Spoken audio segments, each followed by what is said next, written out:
Pakalbėkime apie augalų sodinimą vasaros metu.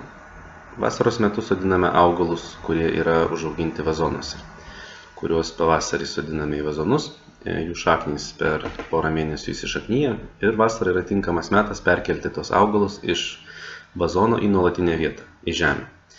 Klaidinga manyti, kad geriau augalui augti vazone iki vėlyvo rudens ir vėliau, kuomet jisai jau ilsėsis, mes kalbame apie lapuočius, tuomet tik tais jį perkelt į dirvą.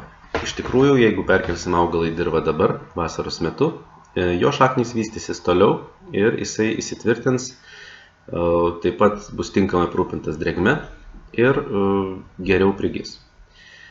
Yra keletas taisyklių, kurias svarbu paisyti, sodinant augalus vasaros metu.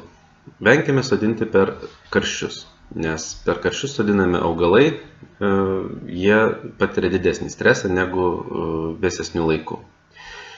Venkime sodinti augalus į labai derlingą žemę. Nereikia papildomai dėti mėšlo, komposto, trąšų ir kitų stiprių medžiagų į dirvožemį, kuris bus aplink augalą.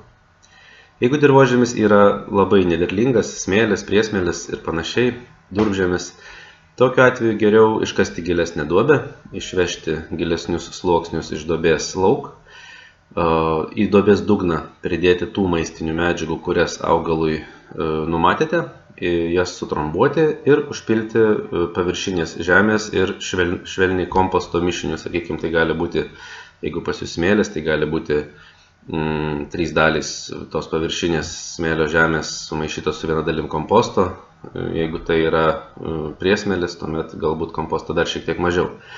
Tokiu būdu jūs pasodinsite augalą, kuris šiemet nebus pertręštas, o maistinės medžiagas pasieks kitais metais pavasario metu, kuomet prasidės intensyvi vegetacija, kuomet pradės augti jo šaknys ir taip pat antžeminė dalis. Būtina prieš sodinant visus vazoninius augalus visais metų laikais stipriai išmirkyti. Ta prasme, ne mažiau kaip 10 minučių išmirkyti vandenyje. Paprastai tai turėtų būti nelabai šaltas aplinkos temperatūros vanduo.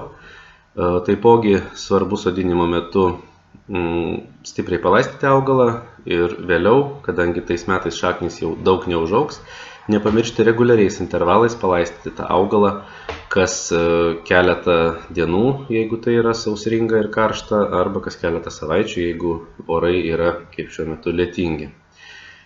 Taipogi stipriai pagerinsite augalo prigijimą, jeigu suteiksite jam atramą, o dar geriau 2 arba 3. Tokiu būdu augalas nesiūbuodamas nuo vėjo ir jo šaknys taip pat nejudės ir jos geriau prigis, negu kad, sakykime, vėjo pustomoje vietoje nepririšus, nepritvirtinus augalų. Tai tiek būtų apie augalų sodinimą vasaros metu. Iki.